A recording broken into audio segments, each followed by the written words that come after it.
Good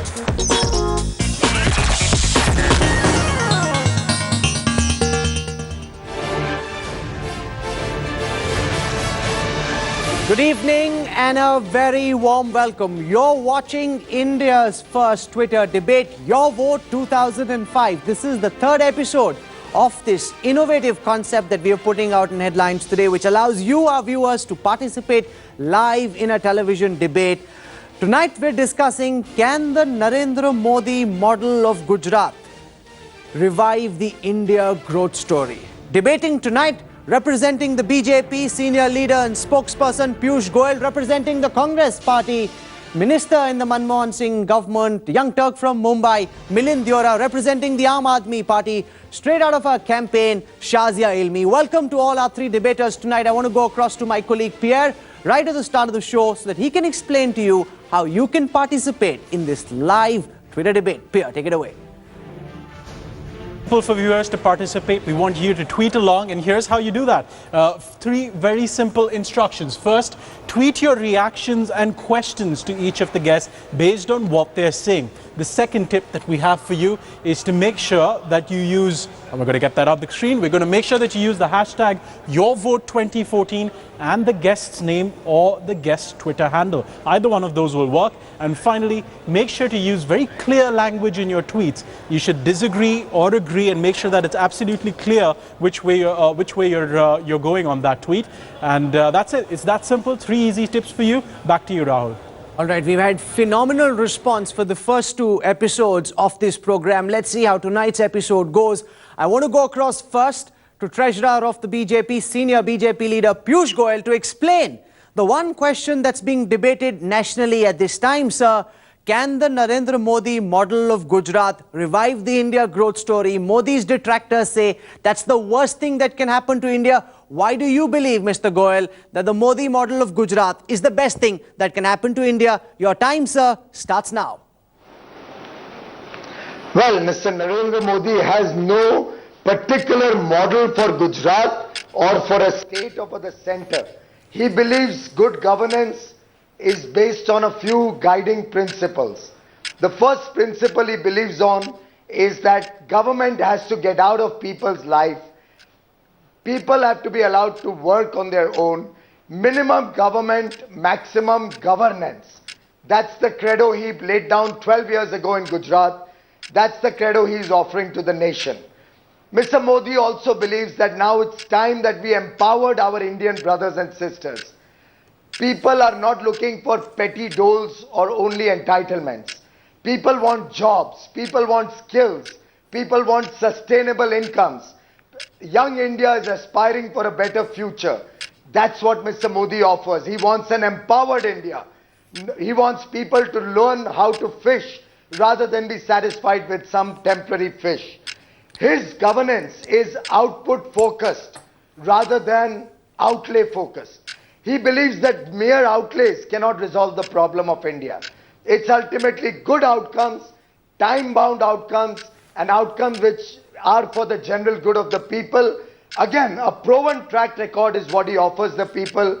Gujarat is a microcosm of the nation. Same officers, the same babus, but they've been doing a wonderful job there. Why can they not do it in the rest of India? And finally, he believes in speed, skill, and scale. He believes India has to think into the future, 50 years into the future. He believes we don't have the luxury of time.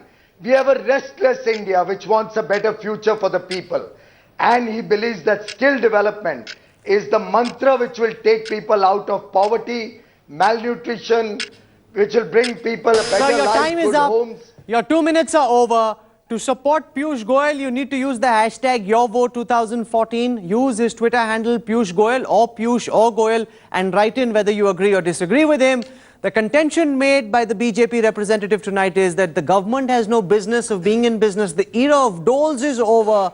Modi stands for a new India, and that is the only way of reviving the India growth story which the UPA has killed. Responding to Piyush Goyal tonight is Milind Deora. Sir, your 2 minutes uninterrupted start now. Well, firstly, the minimum government, maximum governance is not something new. This is something which under Dr. Manmohan Singh's leadership began in 1991. And that's when the country embarked on a whole set of economic reforms which have fundamentally altered the landscape, whether you look at telecommunications, whether you look at infrastructure, education, jobs, a lot of things, giving a big boost to the growth of the private sector, for instance. I think the fundamental problem with Mr. Modi's model of economic growth, whether it's in Gujarat or anywhere in the country, and India is a very different place than Gujarat. It's much more diverse. It's much more heterogeneous than Gujarat. The real fundamental objection that I think India will have, and this is why he won't get elected, is because everything that Piyush said is about his vision, his vision, his vision. It doesn't take one man to drive India. It takes a whole team to drive India. And I think what is required for economic growth and economic sustainability in India, more than anything else, is political stability. And what really precedes political stability in India is social acceptability. Mr. Modi is very different from Mr. Vajpayee, for instance. Mr. Vajpayee was a moderate face of a right-wing party. He allowed the BJP to come to the center. Mr. Modi is an extreme face of an extreme right-wing party. He's pushed the party further to the right. And that's why he's alienated senior leaders. In his own party, he's alienated his coalition partners. And that's why he will not be able to, if he comes to power, to run a stable government, which is very, very critical and an absolute make or break for economic growth and economic sustainability in India. Okay, you've got 24 seconds to go, but you've ended your argument in 1.5 minutes. I want to go across to Shazia Ilmi to build on what Milind Deora says, that he's not being able to hold his coalition partners together. There are people within his party who are unhappy with him. How can a man who's not holding his party together hope to deliver governance? And also, Milind Deora says that it's about it's about him, it's not about us. And that's not going to work in the India context. Shazia Ilmi, 2 minutes to take on Piyush Goyal on whether Narendra Modi can revive the India story. Your time, madam, starts now. Well, absolutely. Narendra Modi's campaign is all about me, myself and me alone. And he has to go beyond that. He has been an extremely divisive figure.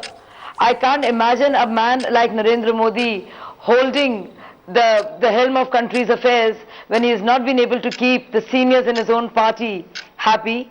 He is going to destroy his own party, as you can see, because his sense of ambition is so high, and everything seems to be riding on him. I remember a very, do you remember Indra is India and India is Indra, that very scary statement made by Mr. Barua. Narendra Modi did that with Gujarat. He said, he made it about Gujarat's Asmita.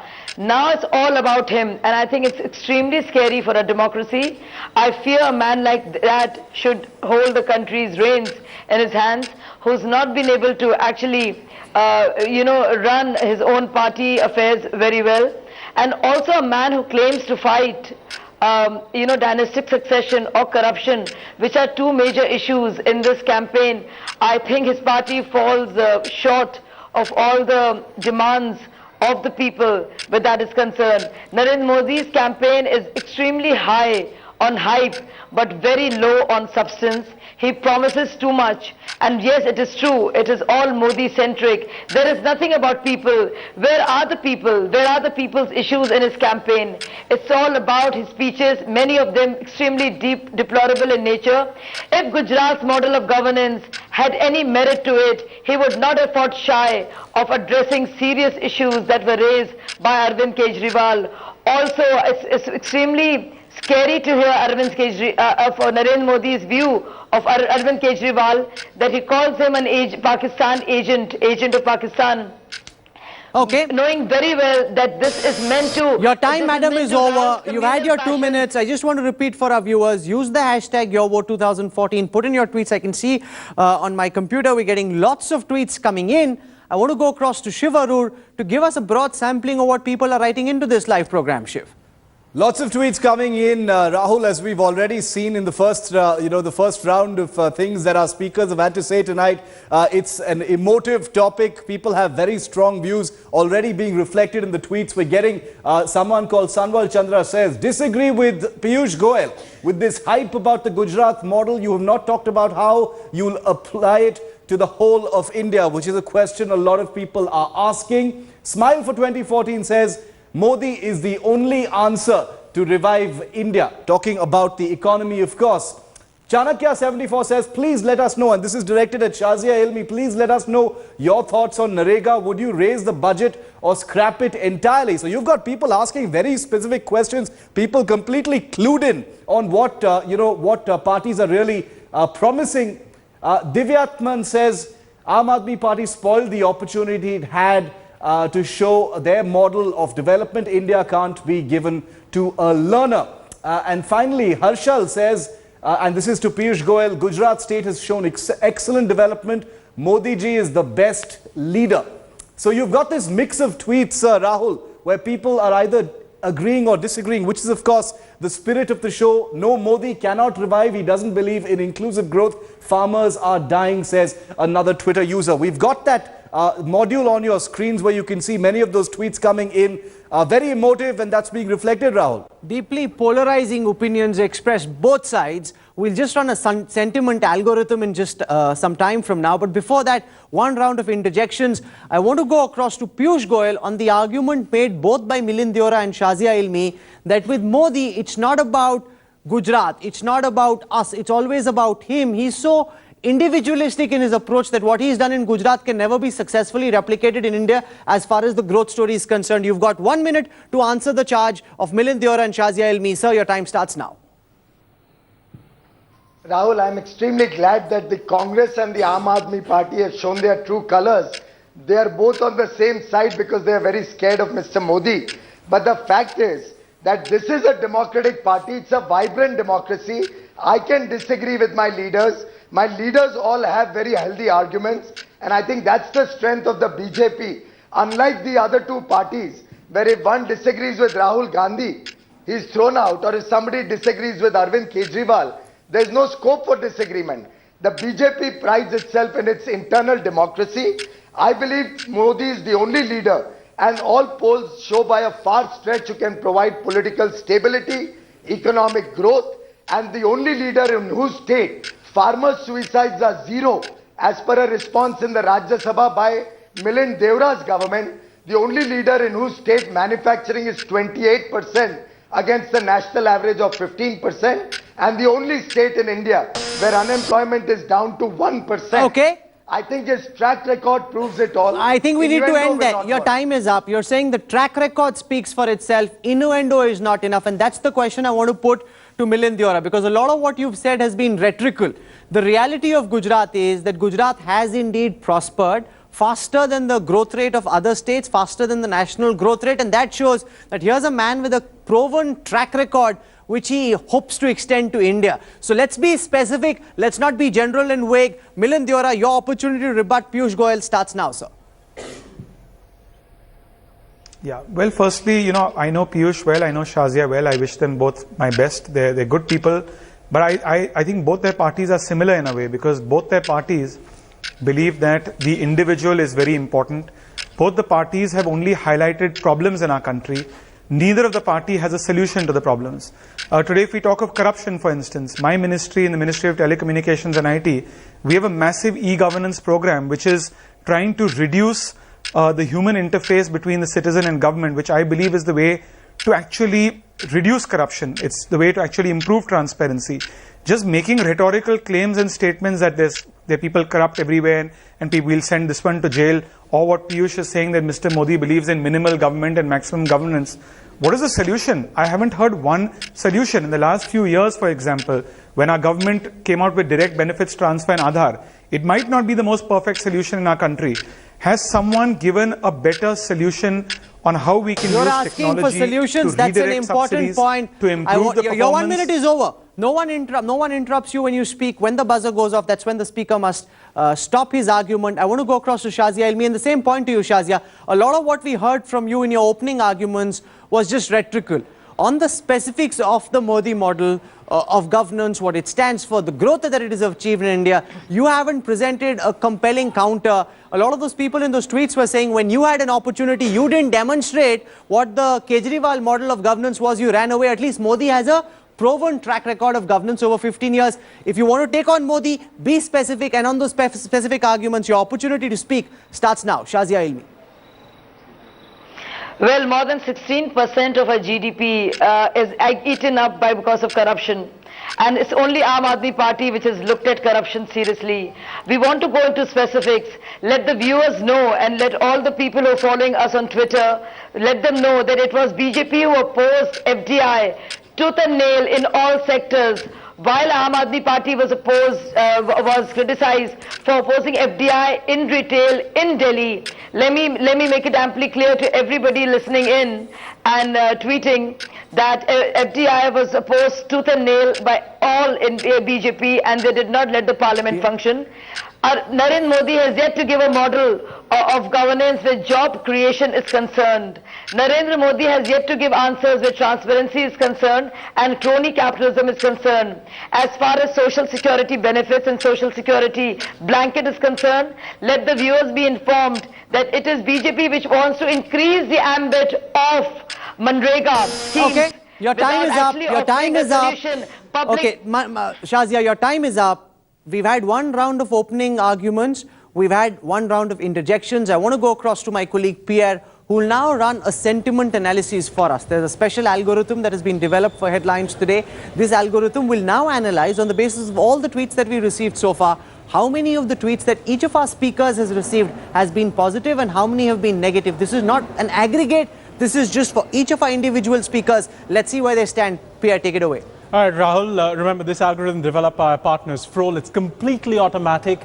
This is Milind Deora's score over the past 15 to 20 odd minutes. And we see him starting out at 83% positive approval rating. It's gone down slightly over the last 15 or 20 minutes. He's now at about 69% approval for the entire country. Let's look now at Piyush Goyal's score for the moment. And again, starting out at an extremely high, 92% by my calculations, Rahul. That's the highest we've got on the show so far. But currently at 70%. So that's a big dip in the past 20 minutes. And finally, let's look at Shazia Elmi of the Aam Aadmi Party. Shazia Elmi starting at 86% positive rating, 84% after that, and now at about 67% approval rating. So all our guests seem to be in a downward trend, but nowhere really in the danger zone just yet. No, but that's also natural. I also want to explain to our viewers how this really operates. Naturally, at the beginning of the show, when we've just started off, most of the tweets will be positive or are likely to be positive, and that's how everyone starts really high. That's when the base is also really low. And as the time goes on, as the base expands, that's when you really find out whether the tweets that are coming in are positive or negative. But I think there are some important points that have been made, and I want to go across first to Piyush Goyal on the charge that Modi favors crony capitalism, that Modi is working in cahoots with big business, with the Ambanis, the Adanis of the world, and that if he were to come to power, big business would take over, crony capitalism would flourish. That's the charge that is being leveled at you. Piyush Goyal, your opportunity to rebut that charge starts now. Well, it's very surprising and very easy that anybody can throw stones, but we should have some substantive information before we throw stones. So you had Mr. Arvind Kejriwal in India Today conclave alleging all sorts of land being allotted to solar people at very low prices or at a loss.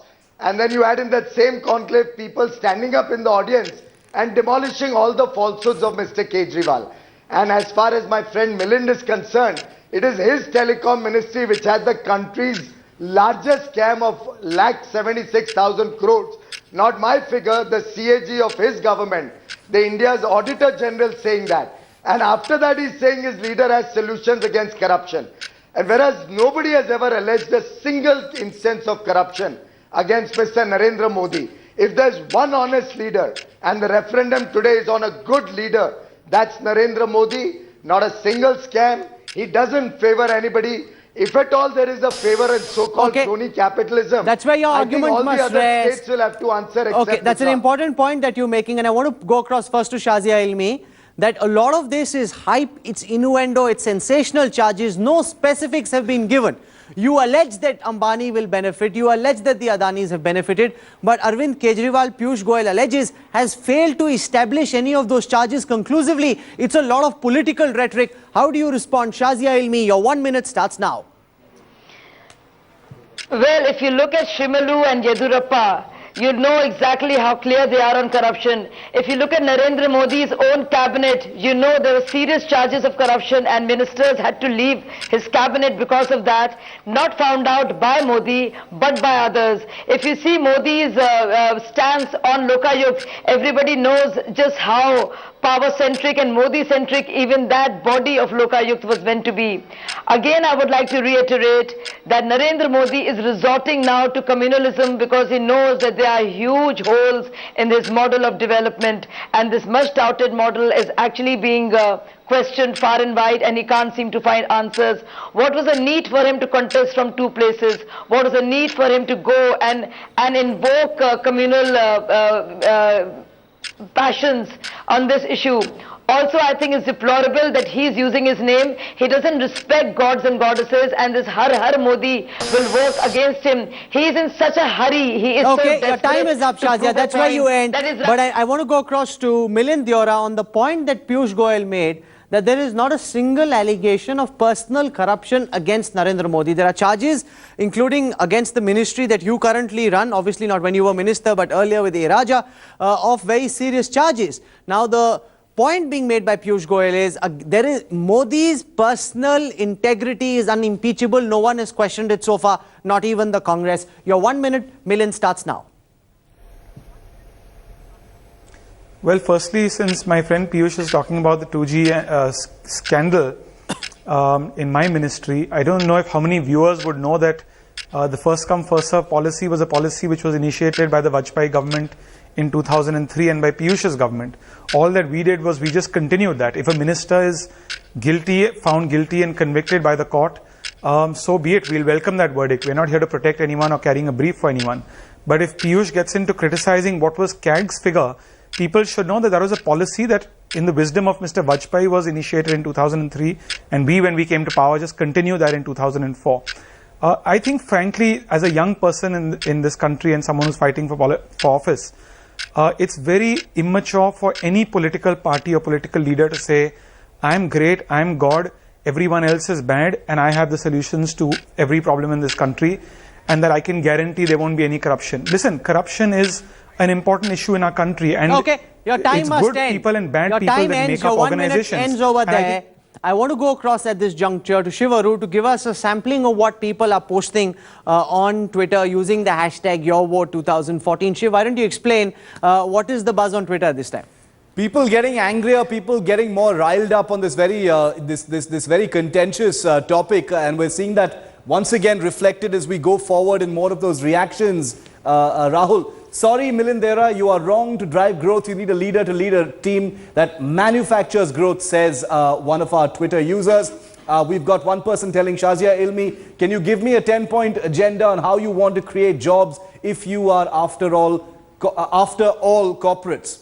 Then we've got Sniper Mush and tweeting to Piyush Goyal saying Gujarat is still behind Maharashtra, Andhra Pradesh and even Bengal on certain parameters. So please stop selling a failed idea. You can feel the sentiment in people's tweets. Abhinav 1800 says, I am sure the Gujarat model will put Adani and Ambani in the Forbes list for another 50 years. A great deal of sarcasm also in many of the tweets. And finally, Vidyut says, ask about foreign funding. This is a tweet that's addressed to Milind Deora, Piyush Goyal, as well as Shazia Ilmi. And I hope, Rahul, that this question will be taken up. It's on foreign funding, and it's something that a lot of people want to know something about from all of our three speakers today. Okay, absolutely. Let's in fact use this section of our show to take up the questions that you've posted for our speakers on Twitter. And I want to put one question that came up to Piyush Goyal. Piyush, this is about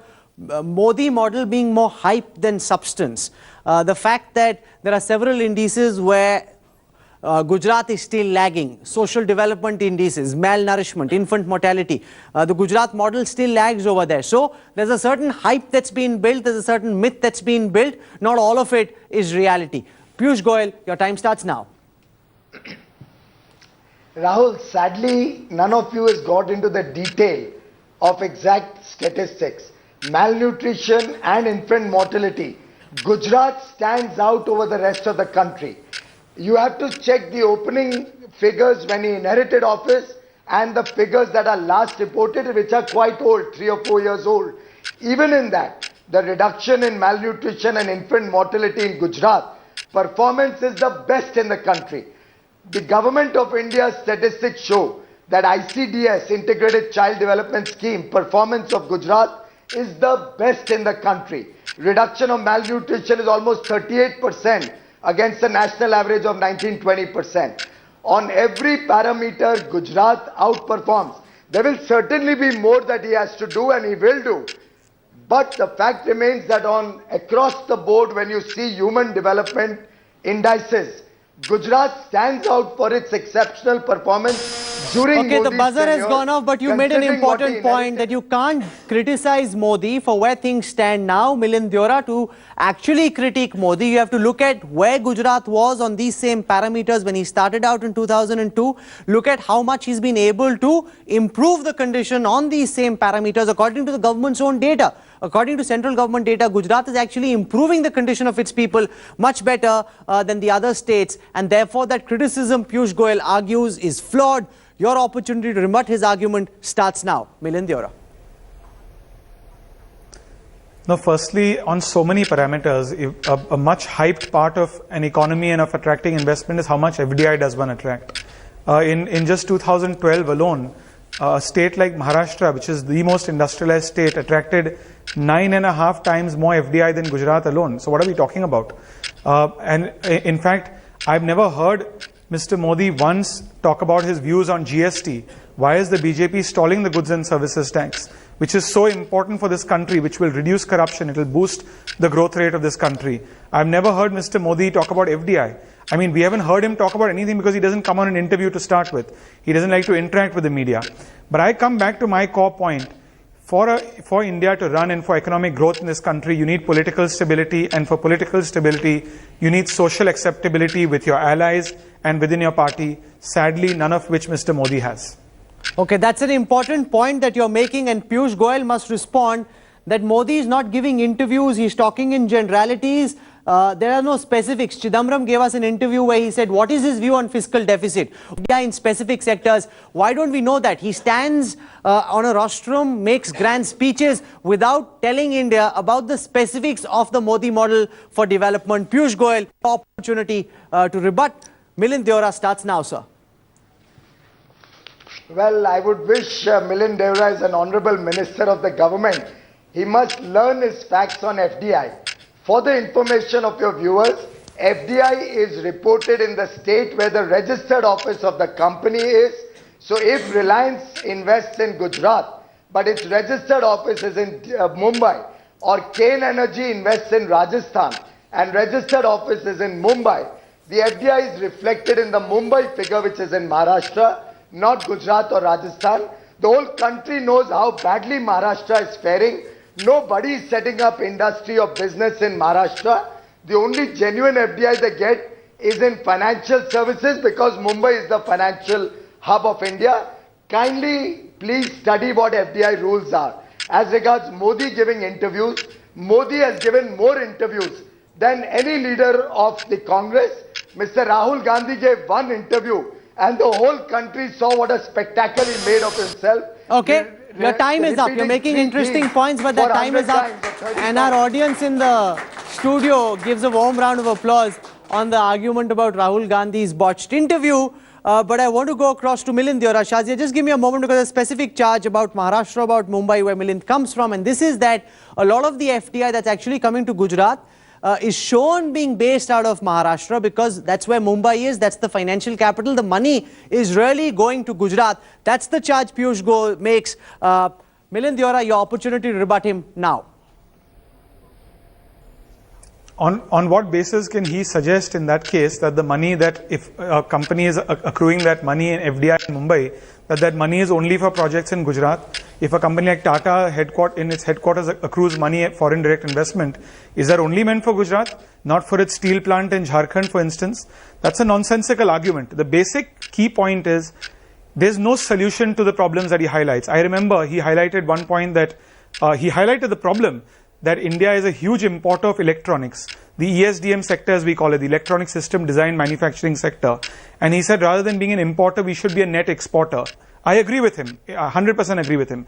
But that's just rhetoric. Where's the solution? Here's what we've done in the government of India and through our ministry in the last few years. We've gone down to the heart of it, where we've said we need to make India not just a designer for integrated circuits, but we need to set up a wafer fabrication plant in India so that we can compete with countries like Taiwan and companies like TSMC, who employ 30,000 people and then move all the way up the value chain where we can have the intellectual property owned in India. On the charges that are being leveled, and that particular person who tweeted to ask you, what is the AAP model of governance? We hear lots of charges from the Aam Aadmi Party that Modi is sold out, Congress is sold out. Yes. What are the 10 things you would do to enhance? No, listen to my question, and I want you to be very specific, Shazia. What are the 10 things that you will do to enhance job prospects, to create new jobs? Your 1 minute to answer that specific question without indulging in rhetoric starts now. Yes, absolutely. Well, absolutely. So much of our economy is eaten up, so much of our money is eaten up because of not just crony capitalism, but inefficiency. Citizens' Charter would ensure that inefficiencies in a public department and all the corruption that goes on come down. We would ensure there is a Swaraj bill which would ensure that every citizen has a stake in the legal processes, lawmaking processes, in terms of having access. We will ensure that every MP goes to the people to seek their opinion on how their money will be spent. These are very real solutions. Right from RTI to Jan Lokpal, we've been only about implementation of laws and following a certain a course which has a framework. It is not fluff, it is not faff. We would like to answer Narendra Modi also that but Shazia, your time is up. Is an agent. You made a few points about corruption. No, once again, you must stop. No anarchy on the show, please. Shazia, 1 minute is up. That's where you must stop. I'll come back to you in just a moment. But the point is, you were asked about job prospects and how you'll create jobs. Your answer was against anti-corruption. Is the Aam Aadmi Party only a one-point party, or does it have specific answers to the specific problems that India is facing? We'll build on this narrative in just a moment. But before that, I want to go across to Pierre, and he'll now run a heat map analysis. Tell our viewers about who's hot where in the big cities of India. Pierre, what do you have for us? Thanks very much, Rahul. And remember, again, for viewers, we're getting your tweets from everywhere that you're watching this show. But these are just the big cities and how they reflect the sentiment of the debate. Starting with Milind Dher of the Congress, a high 71% approval rating in Delhi. And we're seeing 74% approval rating out of his hometown of Mumbai. Moving to the south and east of the country for Milind Dher, we see Hyderabad at 33%, but a negative rating there at 67%. And we see Bangalore with a positive rating of 50%, 56%.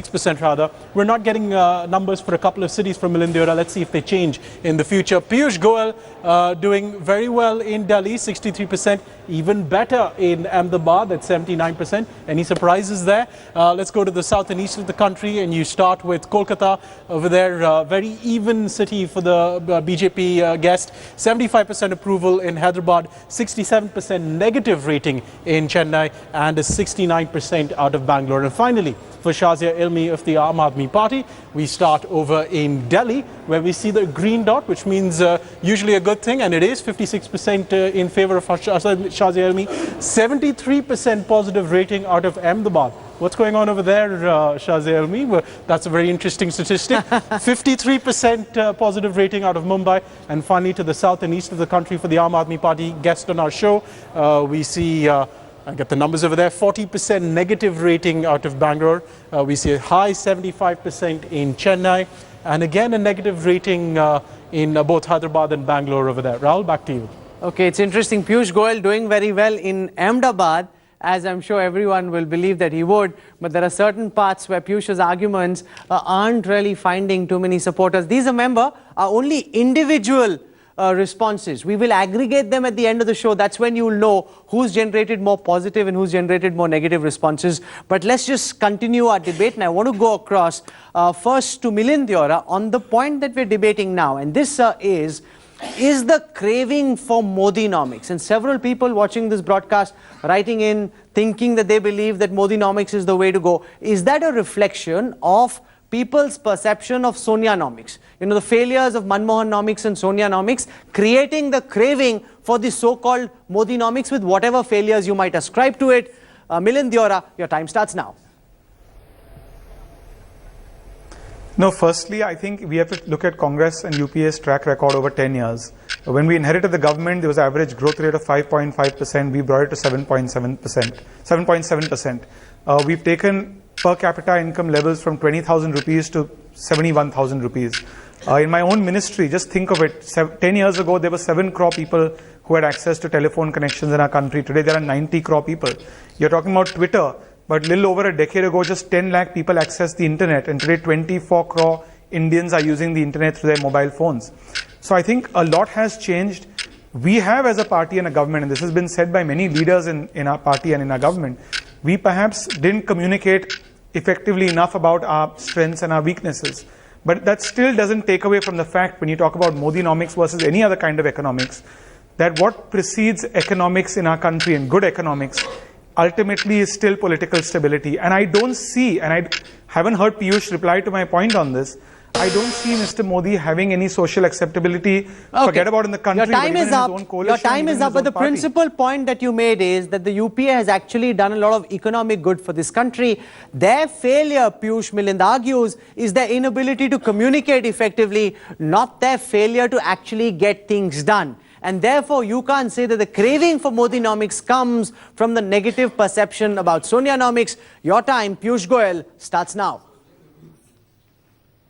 Well, today Milind seems to be on a Rahul repeat. I think he can't go beyond political stability. But all his arguments are flawed. He talks of average growth. You can't say from class 1 to 8th I did very well on an average, and 9th and 10th I flunked. So what, I'd done well class 1 to 8. This is that kind of an argument. Per capita income on a double-digit inflation consistently for 6-7 years. Why to 75,000? You can make inflation 20%. And the per capita would be 1.5 lakh. But people would still be poorer than where they started off from. On internet, 24 crores. The figure is completely wrong. The total number of people on internet is only 16 crores in India. So on mobile can't be more than that. Finally, Modi believes in job creation by empowering them with skills, by developing infrastructure rapidly like he did in Gujarat, by building on the housing story so every person has a home, by creating an environment where tourism flourishes. That's the kind of story that the Modi buzzer offers to has the gone people. off. Modinomics is about The buzzer fiscal has gone off, consolidation. but I want to go across Modinomics- to Shazia Ilmi. Piyush, the buzzer has gone off, so you must stop. I want to go across to Shazia Ilmi on what people are saying in response to what you said previously. And that, Shazia, is that no matter what question you're asked, your answer is, let's bring down corruption. You aren't giving specific answers to specific economic problems. The Aam Aadmi Party cannot have a one-point agenda that we'll bring a Lokayukt, we'll bring down corruption. There is more to life, there's more to governance, and you aren't answering those specific points about how you would build an economic vision. You haven't given us that. Shazia Ilmi, your time, madam, Well, we starts have, now. yes, first of all, this obsession with Modi's model of development, I don't get it, I don't comprehend it, and many people don't. Secondly, let's talk about AAP now. When you talk about reducing corruption, when you talk about introducing transparency, when you talk about people having a stake, does that not help the economy? When you give the level playing field for foreign businesses to enter, when you allow for small and medium businesses to prevail and not be swamped by extortion, does that not help business? When you do a cross-sectoral analysis of FDI and its need across different sectors and do a feasibility report with evidence, is that not good for economy? I don't understand what is this model of governance that you talk about, which does not address inefficiency and corruption. I think you have to create an atmosphere conducive for foreign investment. People are running away because of this Okay, the corruption buzzer has ban. gone off. I just want to request all our speakers, you've got 1 minute, just try and frame your argument in a way that it fits into that 1 minute so that we don't have to cut you off abruptly and you're able to conclude your point before the buzzer goes off. I want to go across now to Shiv Arur. Let's get him to give us a sense of what people are saying. I see a very, very polarized debate with extreme opinions on both sides, Shiv. And what can you expect when the question really is so provocative, Rahul? The tweets really reflect that once again. let's just pull some of those up for you. And we're getting hundreds of tweets, but I'm only showing our viewers some of them here on the screen. If Gujarat development model is so effective, why has it not been implemented in other BJP-ruled states? Perhaps Piyush Goyal will take that up in just a bit. Bless on Joy 77, another Twitter user, says the Gujarat model. Dibyendu says, totally agree with Shazia Ilmi. Gujarat model, nothing but me, May and myself. BJP is full of corrupt leaders like Bokhiria. Then we've got another tweet by someone called Kari Biscuit, who says, Maharashtra attracted 9.5 times more FDI than Gujarat alone. Agree completely with Milind Deora. So you're getting a huge number of tweets, Rahul. Another person called Shubhrata Saxena says, why is the Aam Aadmi Party not having development, economic and security policies? They just criticize everyone. I think that's in response to the question that you just put to Shazia Ilmi. So very polarized views reflected in the debate, and very polarized views reflected obviously here on Twitter. This is a Twitter debate after all, Rahul. Okay, we've got about 5 minutes before we conclude this program. So in case you're watching and you want to come in live, this is your opportunity. Use the hashtag YourVote2014. You can write in or in support or against any of our speakers. I think everyone's made their points. So for one final round, I want to go across to Piyush Goyal, because the argument that is being made constantly is that Modi is talking more about himself than he is about anything else. And that's the point that Milind also makes, that he's not being able to hold his party together. There are problems within the party, people are speaking out. So how can someone who's not being able to hold his party together deal with the larger problems that India faces? That's the charge that's being thrown at you, Piyush Goyal, and here's your opportunity to respond. Mr. Goyal. Well, Mr. Modi has never claimed to be an expert about all subjects. You remember Mr. Chidambaram's comment that his knowledge of economics can be fit at the back of a postage stamp, to which Mr. Modi said, it doesn't even require a postage stamp. It's in one word, and that is trust. The nation today trusts his leadership and trusts that his team, which includes Mr. Arun Jaitley, Ms. Sushma Swaraj, which includes Rajnath Singh ji. It's a plethora of leaders. All of them put together bring out the BJP story. Mr. Modi is the leader. Every corporation has a chairman. Your channel has an editor. If Rahul, you are not the editor, how would the rest of the team work? You provide leadership to your team, and that's how your channel works. There will always be a leader. There will always be a team with that leader, and together I think they can perform well. But you certainly need a decisive, stable leader, a leader with a proven track record, an honest leader whose integrity is impeccable. Okay. But somebody the whom time the is up, people Piyush. can trust. Okay, you're saying the fundamental issue is trust. It's not about whether Modi's knowledge of economics can match that of Chidambaram.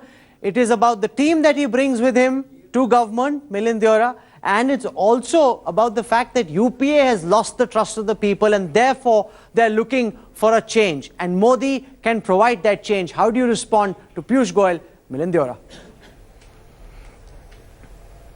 Well, I respond to the comment he made about trust and the overconfidence that BJP leaders have.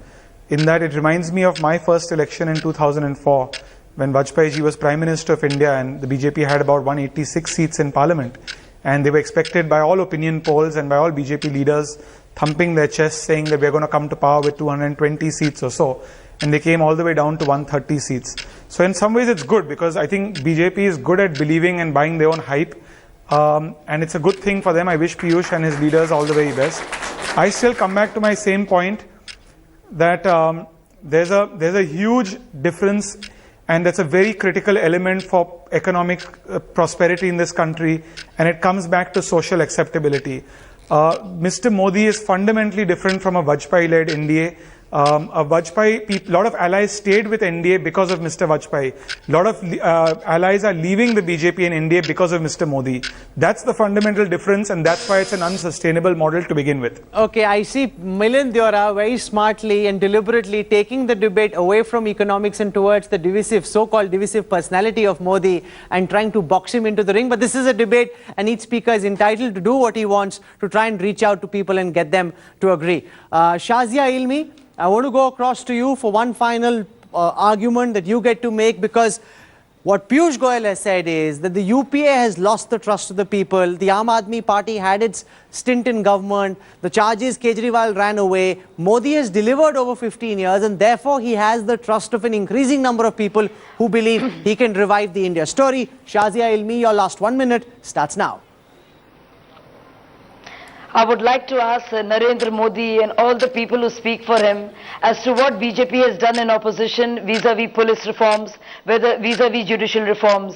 I would also like to ask Narendra Modi, who keeps calling Rahul Gandhi Shehzada and talks against Vanshwad, as to why Kalyan Singh's son has been given a ticket and Sahib Singh Burma's son has been given ticket. If he's so serious about dynastic succession and but why does he have a problem only with Congress and not with his own party? I would also like to ask Narendra Modi as to why the likes of Sakshi Maharaj are being promoted. I would like to ask Narendra Modi, what is he doing about all the criminals who are in his party, or at least people who face serious criminal charges in his party? I would like to ask Narendra Modi, why did he resort to such a deplorable statement about Arvind Kejriwal, using Pakistan and calling him an agent of Pakistan? I would like to say that Arvind Kejriwal is an agent of every Aam Aadmi. Narendra Modi does not trust. Narendra Modi is an agent of only Adani and Ambani.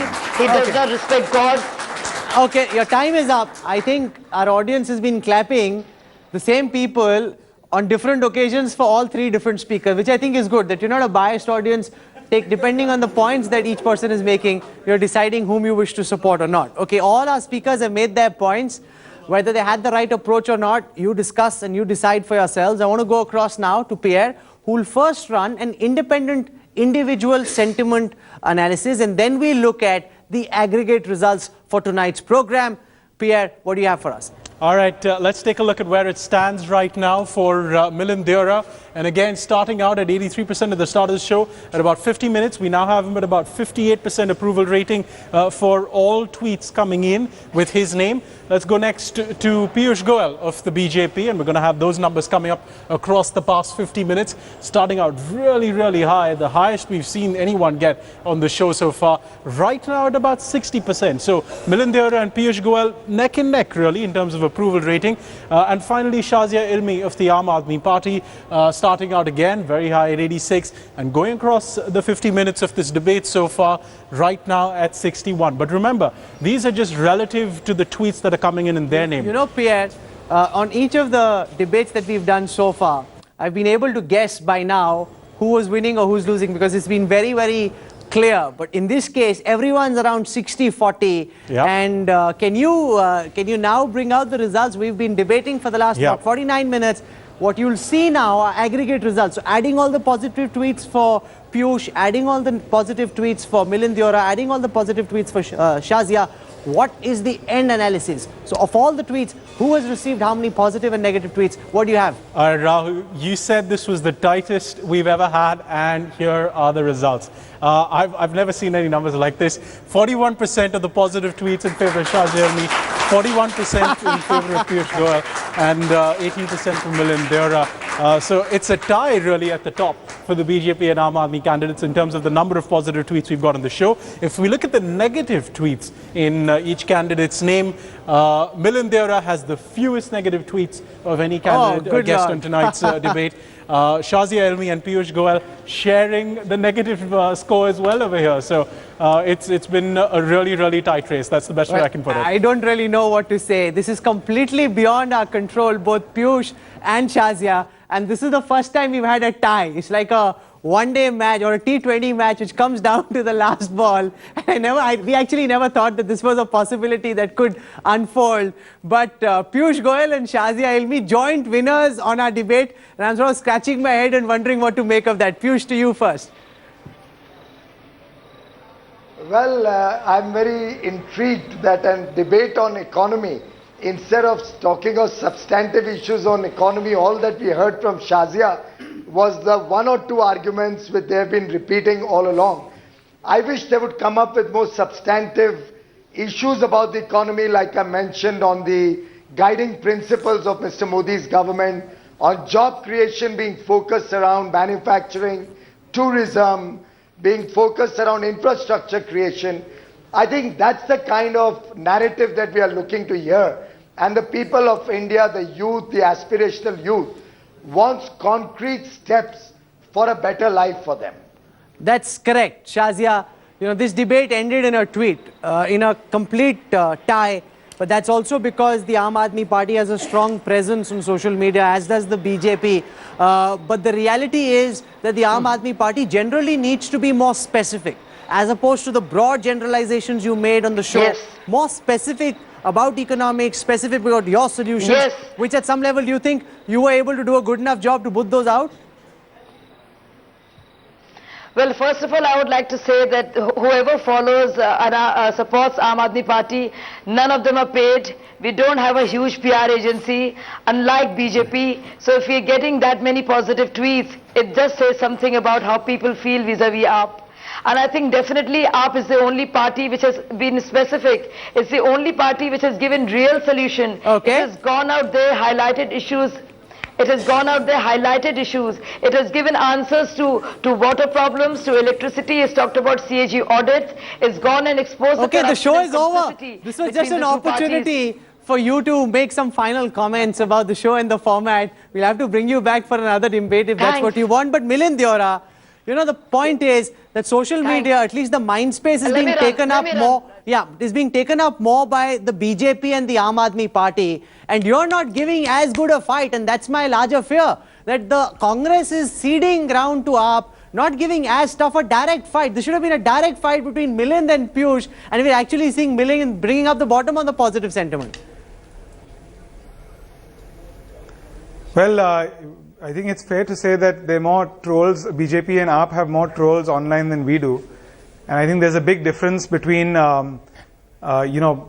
talking online and walking offline. And I think that's something which people will see in elections. But I'm glad that I have the least number of negative tweets. That's good news for me, considering that I'm fighting from South Mumbai. Oh, absolutely. The fact that you've got the least number of negative tweets, the fact that you've also been a very supportive, very willing debater, and despite knowing the fact that Twitter, especially and social media generally, has been skewed against the Congress. So we really appreciate Milind Deora coming on. Thank you also to Piyush Goyal, because in the end, what we really want to do is provoke a healthy debate and discussion so that leaders get an opportunity to make their arguments, then people can decide. Victory or defeat in a debate is not that important. What is more important is a fierce contest of ideas, and that's what we saw. Each debater had his own strategy, but we saw a fierce contest, and for that, Piyush Goyal, Milind Deora and Shazia Ilmi for lighting up Your Vote 2014 with your arguments and for providing us the first ever Twitter tie. Thank you very much. I didn't think this was going to happen. So this is all unfolding real time. Thank you very much for joining us, and thank you to all our viewers for joining on our program tonight. We'll remember this for a long time to come, the first Twitter debate tie. And next time, we'll work with our programmers to figure out how we can have a last over, like there is in an IPL where you get a last over and you decide how to hit. So we'll try and work out a solution which doesn't end in a tie and we have a winner. But this was great fun. I hope you all enjoyed it too. Thank you very much for tuning in.